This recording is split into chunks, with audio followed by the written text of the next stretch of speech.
오늘 우리에게 주시는 하나님 말씀 구약 성경 시편 39편 1절에서 7절까지입니다. 한 절씩 받들어 읽겠습니다. 내가 말하기를 나의 행위를 조심하여 내 혀로 범죄하지 아니하리니 악인이 내 앞에 있을 때에 내가 내 입에 자갈을 먹이리라 하였도다. 내가 잠잠하여 선한 말도 하지 아니하니 나의 근심이 더 심하도다. 내 마음이 내 속에서 뜨거워져서 작은 소리로 읊조릴 때에 불이 붙으니 나의 혀로 말하기를 여호와여 나의 종말과 연한이 언제까지인지 알게 하사 내가 나의 연약함을 알게 하소서. 주께서 나의 날을 한 뼘 길이만큼 되게 하심에 나의 일생이 주 앞에는 없는 것 같사오니 사람은 그가 든든히 설 때에도 진실로 모두가 허사뿐이니이다. 셀라. 그림자같이 다니고 헛된 일로 소란하며 재물을 쌓으리니 누가 거둘지는 알지 못하나이다. 함께 읽겠습니다. 주여 이제 내가 무엇을 바라리요? 나의 소망은 주께 있나이다.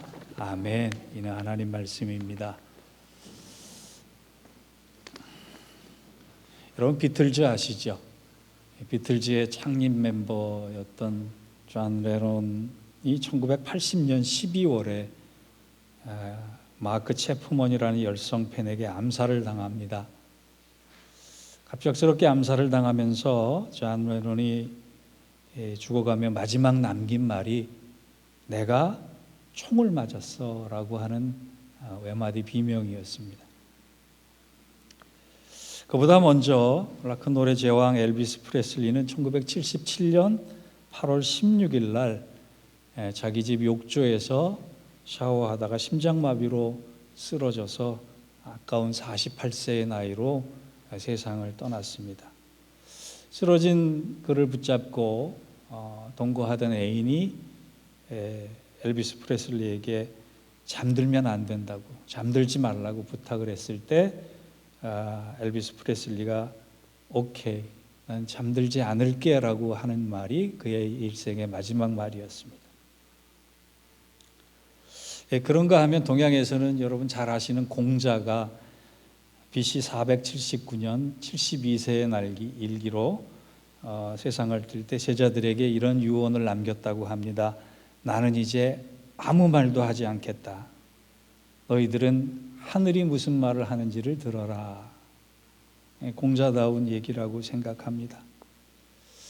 그러고 보면 사람이 살다가 죽으면 돈을 남기는 것도 아니고 명예를 남기는 것도 아니고 이름을 남기는 것도 아니고 그 사람에 대한 기억만 남긴다는 말이 맞는 말입니다. 그런 의미에서 우리가 일생을 살다가 하나님 앞으로 갈 때 이 땅에 남겨진 사람들에게 내가 어떤 모습으로 기억되어질까를 위해 가끔은 내 마지막 말이 무엇일지를 생각해 보는 것도 신앙의 큰 유익이 될 것입니다. 제가 왜 이 말씀을 드리냐 하면 오늘 본문이 다윗이 임종을 앞두고 쓴 임종시라는 제목이 달린 시예요. 그는 인생의 밑바닥에서 최고 정상까지 경험했던 아주 특이한 이력을 가진 사람입니다. 많은 것을 헤쳐나왔고 많은 것을 이루었고 많은 것을 겪었던 사람이에요. 그런 그 위대한 그가 이제 죽음을 얼마 앞에 두고 얼마나 진실된 마음으로 자기 일생을 돌아봤겠어요? 자기가 무엇을 남겨야 될지를 생각했겠어요? 그러면서 아주 귀중한 고백을 담은 말이 오늘 시편 39편입니다. 한 해의 마지막 달을 맞이하면서 대림절을 맞이하면서 우리가 이 다윗의 마지막 고백에 귀를 기울일 필요가 있습니다. 다윗은 무엇을 말하고 싶었을까요? 자기 자신에게 그리고 이 땅에 남겨진 후손들에게 그리고 백성들에게 무슨 말을 남기고 싶었을까요? 첫째, 나는 이대로 살아서는 안 되겠다 하는 나는 변화되어야 될 존재다라고 하는 것을 깨달으라 이런 얘기를 합니다. 1절과 2절이 그것을 반영합니다. 1절과 2절을 보겠습니다. 내가 말하기를 나의 행위를 조심하여 내 혀로 범죄하지 아니하리니 악인이 내 앞에 있을 때에 내가 내 입에 재갈을 먹이리라 하였도다. 내가 잠잠하여 선한 말도 하지 아니하니 나의 근심이 더 심하도다. 지금 다윗이 누군가에게 삐쳐가지고 나 말 안 해 라고 하는 얘기를 하는 게 아닙니다. 자기가 죽음이 얼마 남지 않았다라고 하는 것을 느낀 다음에 했던 것은 주님, 내가 살아야 할 날이 얼마 안 남았으니 나에게 남겨진 시간을 꼭 필요한 데 쓰게 해 주십시오. 그리고 그 인생의 남은 시간을 내 자신이 걸어왔던 길을 반추하며 변화돼야 할 부분에 집중하게 해 주십시오.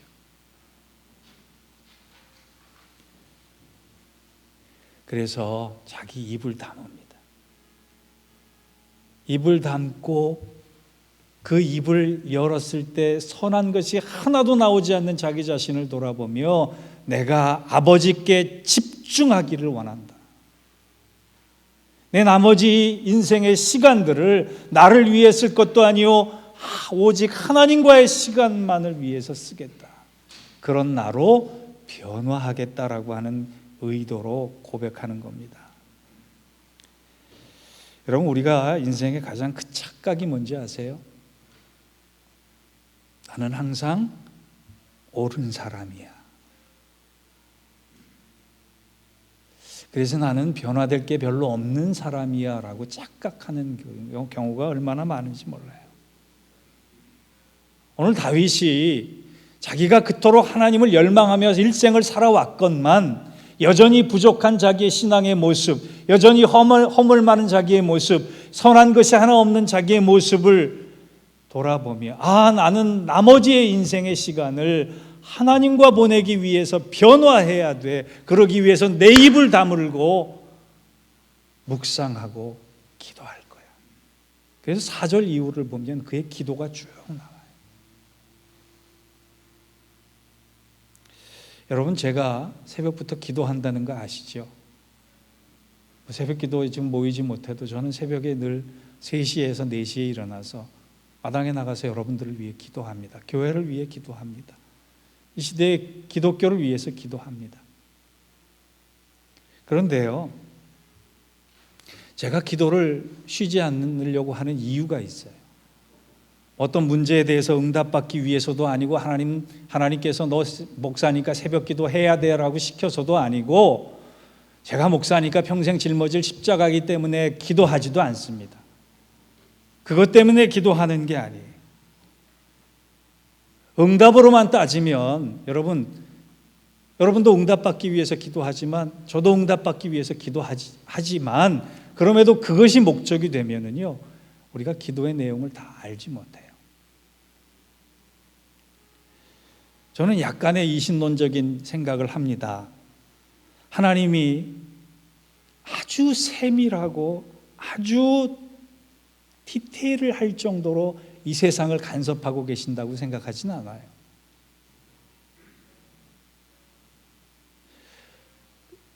우리가 드린 기도를 하나님이 다 듣고 계시고 다 응답해 주신다고 믿고 있지도 않아요. 같이 사는 부부도 기도 제목이 달라요. 기도의 방향이 달라요. 어떤 문제를 가지고. 하나님이 우리의 모든 기도를 다 듣는 대로 응답하시면 이 세상은 혼란스럽습니다. 제가 기도하는 이유는 하나님께서 어떤 내 기도를 들으시고 목적을 이뤄달라고 하는 것이 아니라 내가 그 기도를 통해 하나님의 뜻에 어떻게 맞출까를 고민하면서 기도하는 거예요. 키에르케고르가 이런 아주 좋은 말을 했습니다. 기도는 하나님을 변화시키지 않는다. 그러나 기도는 기도하는 사람을 변화시킨다. 제가 기도하는 이유는 제 자신이 끊임없이 변화하며 하나님의 뜻에 맞춰가려고 노력하는 애씀의 결과예요. 다윗도 그런 심정이었을 것 같습니다. 그는 말을 하지 않고 선한 말도 하지 않고 아무 말도 하지 않고 자신의 변화를 위해서 하나님을 묵상하고 하나님을 향해 기도하는 그 시간으로 자기 나머지 인생을 채우겠다.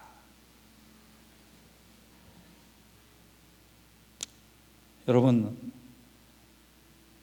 하나님께서요, 우리에게 때로 고난을 허락하시는 이유 중에 하나가 정신 차려라 그러실 때가 있어요. 정신 차려라가 다른 말로 변화해라 그 말이에요. 기독교 초기에는요, 전도하기 위해서 그리스도인들이 각 지방으로 돌아가면, 도시로 들어가고 지방으로 들어가면 가는 곳마다 쫓겨났습니다. 왠지 아세요? 그리스도인이 등장함으로 인해서 옳고 그름이 분명해졌기 때문이에요. 그리스도인들을 보고 나면 아, 내가 틀렸구나라고 하는 게 부담스러운 거예요. 그런데 지금도 그리스도인들이 이제 쫓겨나기 시작합니다. 그런데 쫓겨나는 이유가 초기 기독교와는 180도 다른 이유 때문에 쫓겨납니다. 너희가 틀렸어라고 하는 이유로 쫓겨납니다. 저는요, 우리 기독교가 변해야 될 아주 중요한 전환점에 왔다고 생각을 합니다. 기독교만 변하는 것이 아니라 그리스도인도 변해야 되고, 교회도 변해야 되고, 목사도 변해야 되고, 여러분 각자도 변해야 합니다. 코로나를 허락하신 하나님께서 주신 이 뜻을 우리가 절박하게 깨닫지 못하면, 변화하지 못하면 기독교의 미래는 답이 없어요.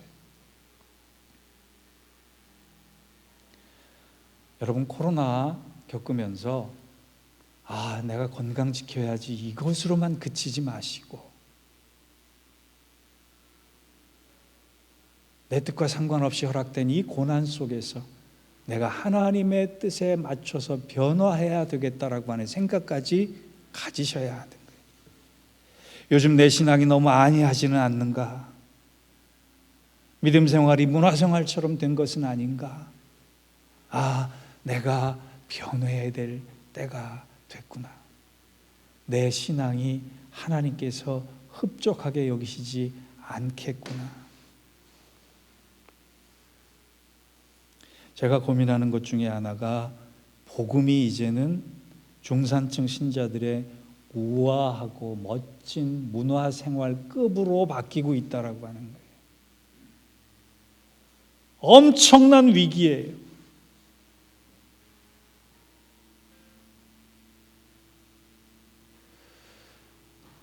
저 역시 상황이 상황이니만큼 요즘 목회에 최선을 다한다, 그렇게 자신 있게 여러분 앞에 고백할 수가 없습니다. 그런데 말씀을 준비하며 이제부터라도 하나님 허락하시는 시간까지 최선으로 목회해야겠구나, 최선으로 우리 성도들을 돌봐야겠구나, 최선으로 목사로서의 신실한 삶을 감당해야겠구나, 그렇게 변화를 위해 다짐을 해봅니다. 여러분, 대림절 첫째 주에 다른 것보다 먼저 하나님, 내가 이제 변화해야 될 때가 됐습니다. 내 신앙 이대로 가지고는 하나님을 위해 살아가기에 턱없이 모자랍니다. 나에게 선한 것이 하나 없으니 구주 예수 그리스도께서 나에게 강림하셔서 나를 선한 하나님의 도구로 사용하셔서 복음에 합당한 삶을 살 수 있도록 나를 변화시켜 주옵소서. 그렇게 고백하고 바라는 저와 여러분 되기를 주의 이름으로 축원합니다. 둘째, 변화되기 위해서 다윗이 한 것은 하나님 앞에 자신의 부족함과 연약함을 고백했다는 거예요. 4절과 5절을 보겠습니다. 여호와여, 나의 종말과 연한이 언제까지인지 알게 하사 내가 나의 연약함을 알게 하여 주소서. 주께서 나의 날을 한 뼘 길이만큼 되게 하심에 나의 일생이 주 앞에는 없는 것 같사오니 사람은 그가 든든히 서 있을 때에도 진실로 모두 허사뿐이니이다. 5절 끝에 사람마다 그가 든든히 서 있는 때에도 진실로 허사뿐이니이다. 이게 굉장히 어렵죠? 이거를 표준 세번역 번역에서는 아주 알기 쉽게 번역을 해놨습니다. 살아있는 사람일지라도 한낱 입김에 지나지 않는 존재이니, 이렇게 번역되어 있어요. 무슨 말입니까? 다윗은요, 살아봤더니 자기가 아무리 왕이어도, 자기가 아무리 대군이어도 연약한 존재일 수밖에 없었다라고 하는. 그러면서 다윗이 우리와의 기도는 우리와 기도와 정반대의 기도를 합니다. 우리는 보통 기도할 때 하나님 나를 강하게 해 주옵소서, 나에게 대단한 건강을 주옵소서, 나에게 물질의 풍성함을 주옵소서, 나에게 지혜의 충만함을 주옵소서, 그렇게 강한 것을 위해서 기도하는데, 다윗은요 오늘 자신의 연약함 때문에 뭐라고 기도해요? 제가 연약하다는 사실을 잊지 않도록 해 주옵소서. 그렇게 기도하는 거예요.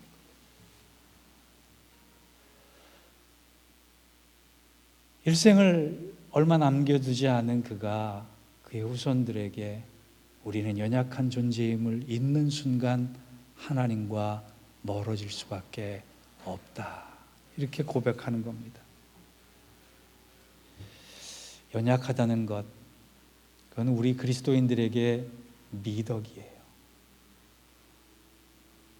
부족하다는 것, 우리 그리스도인들에게 장점일 수 있습니다. 사실 저나 여러분이나 얼마나 연약합니까? 육체적으로도 연약해서 눈에 보이지 않는 바이러스 하나 때문에 벌벌 떨잖아요. 정신적으로도 얼마나 연약합니까? 누군가 눈짓 한 번, 손짓 한 번 잘못했다고 마음이 무너져 내리지 않습니까? 심적으로도 얼마나 연약합니까? 조그만 근심 걱정 때문에 밤잠을 설치잖아요. 그런데 성경은요, 아주 중요한 메시지 하나를 우리에게 주는데, 너희는 연약한 존재야, 너희는 부족한 존재야, 너희는 못난 존재야, 거기서 끝나게 하지 않는다는 거예요. 하나님은 우리를 연약한 상태로 그대로 방치하시는 분이 아니라는 거예요. 우리의 부족함을 즐기시는 분이 아니라는 거예요. 로마서 8장 26절을 보면 이런 귀한 말씀이 나옵니다. 이와 같이 성령도 우리의 연약함을 도우시나니 우리는 마땅히 기도할 바를 알지 못하나 오직 성령이 말할 수 없는 탄식으로 우리를 위하여 친히 간구하시느니라. 여러분 잘 알고 있는 성경 구절이잖아요. 이와 같이 성령도 우리의 연약함을 뭐 하시나니? 도우시나니. 그런데 이 도우시나니라고 하는 단어가 굉장히 특이한 단어입니다. 하나님께서 이 도우신다라고 하는 것을요, 사도 바울을 통해 강조하고 싶으셔서 아주 특별한 단어를 만들어내세요. 보통 우리는 돕다라고 하는 단어를 헬퍼 한 단어로 얘기하잖아요. 그런데 로마서 8장 26절에 나온 도우신다라고 하는 단어는 세 단어를 한 단어로 합치게 해서 그 뜻을 전달하십니다. 이른바 순 안티람마 로마이라고 하는 단어예요. 돕되 아주 특별한 모습으로 돕겠다라고 하는 거예요. 순, 내 곁에 다정하게 계셔서. 안티, 내 손이 미치지 않는 곳에서. 람바노마이, 번쩍 들어 옮겨준다라고 하는 뜻이. 사도 바울이 하나님의 심정을 다 알고 나서 우리의 연약함 때문에 성령이 우리를 도우시는데 어떤 모습으로 도우시느냐? 내 곁에서 나와 함께 다정한 모습으로 계시면서 내가 감당할 수 없는 곳에서, 내가 보이지 않는 곳에서, 내 힘이 미치지 않는 곳에서, 내가 감당할 수 없는 문제 가운데 나를 번쩍 안아서 그 문제를 해결하기 위해 옮겨주신다라고 하는. 여러분, 우리가 하나님 앞에 나의 연약함, 나의 부족함을 고백하고 인정할 때 성령께서 그 연약함을 도우시면서 그 문제 가운데서도 번쩍 들어서 문제의 해결의 길에 옮겨주시겠다라고 하는 특별한 사랑을 베풀어 주시는 거예요. 그것도 과거형도 아니고 미래형도 아니고 현재형으로 성령도 우리의 연약함을 도우시나니. 다윗은 그것을 너무나 잘 압니다. 어려서부터 광야에서 훈련받으며 왕이 쫓겨가며 그리고 왕위에 올랐을 때에도 너무나 잘 압니다. 내가 연약함을 인정하는 순간 전지한 하나님께서, 전능하신 하나님께서 나를 그만큼 도우셨다. 여러분, 다윗도 그런 연약함을 인정할 수 있고 고백할 수 있는 기도를 했다면 하물며 우리는 얼마나 더 기도해야 되겠습니까? 대림절 기간에 이렇게 기도하십시오. 주님, 제가 연약하고 부족합니다. 그래서 성령의 이끄심과 도움이 전적으로 필요합니다. 그럴 때 그 연약함의 신실함을 보시고 하나님께서 로마서 8장 26절의 말씀을 우리의 삶 가운데 이루어 주실 줄 믿습니다. 세 번째로, 우리가 연약하고 부족하기 때문에 우리 소망을 오직 하나님께만 둘 수 있어야 한다고 다윗은 고백합니다. 7절이 그것입니다. 7절 우리 같이 한번 읽어볼까요? 시작. 주여, 내가 무엇을 바라리요? 나의 소망은 주께 있나이다. 우리말 성경에는 빠져 있지만 영어 성경에는 나와 있어요. 이 헬라어 단어 버아타라고 하는 단어, but now. 그러나 이제는 주여, 내가 무엇을 바라리요? 나의 소망은 주께 있나이다. 내가 연약할 때 내가 의지할 수 있는 곳이 주님이고, 내 인생이 헛되고 무의미해 보일 때 내가 바랄 것은 주님밖에 없고, 내가 아무리 세상적으로 많은 것을 쌓아도 오직 내 소망은, 그러나 이제는 내 소망은 주님께 두겠다라고 하는 이 고백이야말로 우리의 고백이 되어야 해요. 여러분, 창세기 1장은 천지창조를 나타내지요. 쭉 창세기의 스토리가 쭉 지나간 다음에 창세기 50장은 천지창조에 비해서 아주 작고 초라한 장례식으로 끝납니다.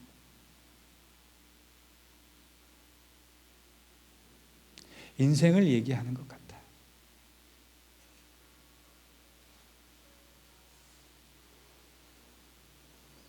대단한 기대를 안고 대단한 포부를 가지고 출발한 인생. 그러나 마지막에는 초라한 죽음밖에 없는 인생. 그런데 창세기 50장의 장례식, 이 초라한 장례식을 주목할 필요가 있어요. 창세기 50장에는 두 명의 장례식이 나옵니다. 한 명은 야곱의 장례식이고 또 한 명은 요셉의 장례식이에요. 야곱은 총리 대신 요셉의 아버지로서 죽고 다음에 아주 성대한 장례식을 치릅니다. 70일 동안이나 이집트 국민들이 이 요셉의 아버지 야곱을 위해서 곡을 했고요. 바로는 자신의 신하들과 궁의 원로들과 병거와 기병까지 보내서 야곱의 장례식을 주도합니다. 그리고 긴 행령 끝에 애굽 땅에 묻힌 것이 아니라 조상 아브라함이 구입했던 막벨라굴 가나안 땅에 묻힙니다. 근데 이 야곱의 장례식이 얼마나 성대했는지 전 세계를 움직일 듯한 그런 화려한 장례식이었어요. 그에 비해서 정작 총리 대신인 요셉의 장례식은 아주 간략하게 묘사가 됩니다. 입관했다, 그걸로 끝납니다. 정작 실세는 요셉이고 성대하게 장례를 치러야 될 사람은 요셉인데 성경의 기자는 야곱의 장례식은 아주 화려하게 기술을 하면서 요셉의 장례식은 초라하게 한 문장 요셉이 입관됐다. 그리고 창세기가 끝납니다. 왜 그랬을까요?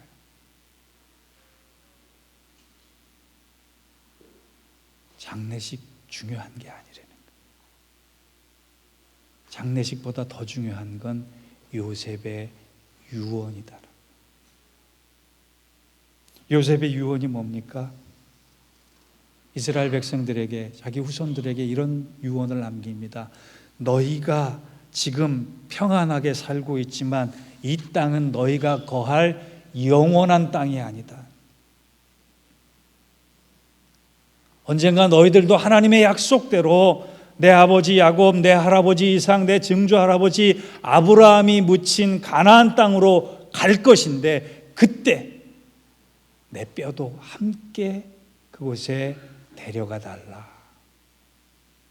다른 말로 하면은요, 요셉은 이스라엘 백성들에게 너희가 이 화려한 장례식에 현혹되지 말고 이 땅에서 성을 쌓지 말고 이곳에서 탑을 쌓지 말고 나의 초라한 장례식을 통해서 하나님의 언약과 하나님을 소망하는 일만 기억하라. 그러면 언젠간 하나님께서 우리를 이 땅에서 건져 영원한 약속의 땅으로 데려가실 것이다.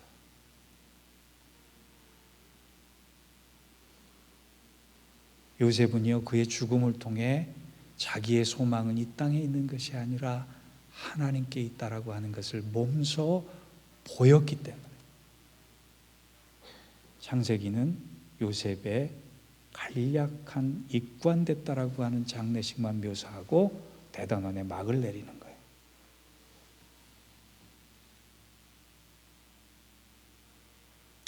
저는 이 요셉의 신앙이 그의 아버지 야곱으로부터 왔다고 생각을 합니다.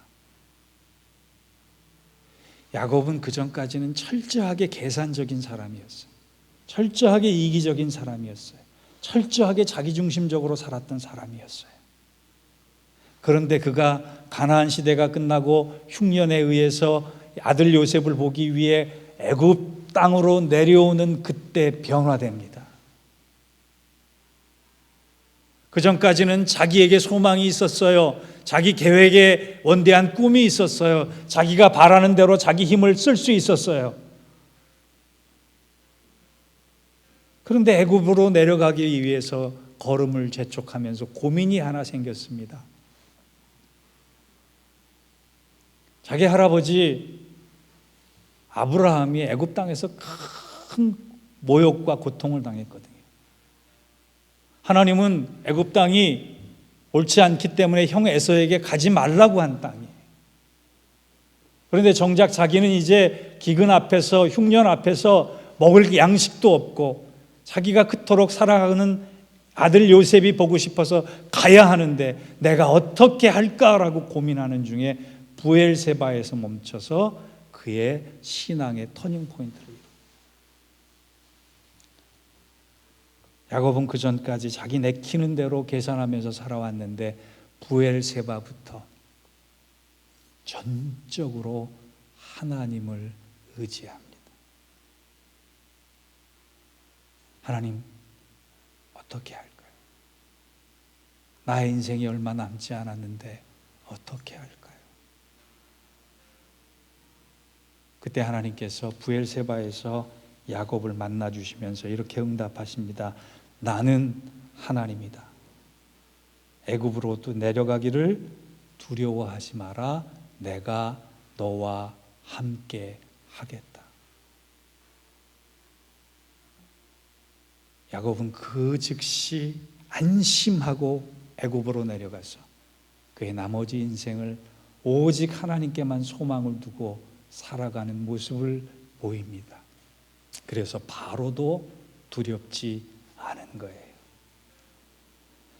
사랑하는 성도 여러분, 야곱에게 하셨던 하나님의 약속이 나의 약속이 되기 위해서 내가 해야 할 일은 먼저 전적으로 하나님께 나의 모든 소망을, 나의 모든 마음을 두는 것입니다. 그럴 때 하나님은 동일한 말씀을 해주세요. 나는 너의 하나님이다. 애굽으로 내려가기를 두려워하지 마라. 내일 너가 살아가야 할 시간과 세계를 두려워하지 말라. 내가 너를 꼭 붙들고 함께 하겠다. 12월 한 달 남은 2020년, 그리고 저와 여러분에게 남겨진 인생의 나머지 시간, 하나님, 내가 변화하겠습니다. 변화되겠습니다. 그리고 나는 연약하고 부족합니다. 그러기에 오직 하나님께만 소망을 두겠습니다. 그때 다윗에게 하셨던 약속, 야곱에게 하셨던 약속, 요셉을 통해 이루신 하나님의 약속이 우리 모두의 약속이 될 것입니다. 그 은혜와 축복이 이 자리에 있는 저와 여러분에게 함께 하기를 주의 이름으로 축원합니다. 기도하겠습니다. 하나님 아버지, 나의 소망, 나의 의지, 나의 목적 모두가 하나님께만 있음을 확인하며 그 소망 가운데 거할 때 내가 너와 함께 하겠다라고 하는 놀라운 야곱과 이스라엘 백성을 향한 약속이 우리의 것이 되게 하여 주옵소서. 예수님의 이름으로 기도하옵나이다. 아멘.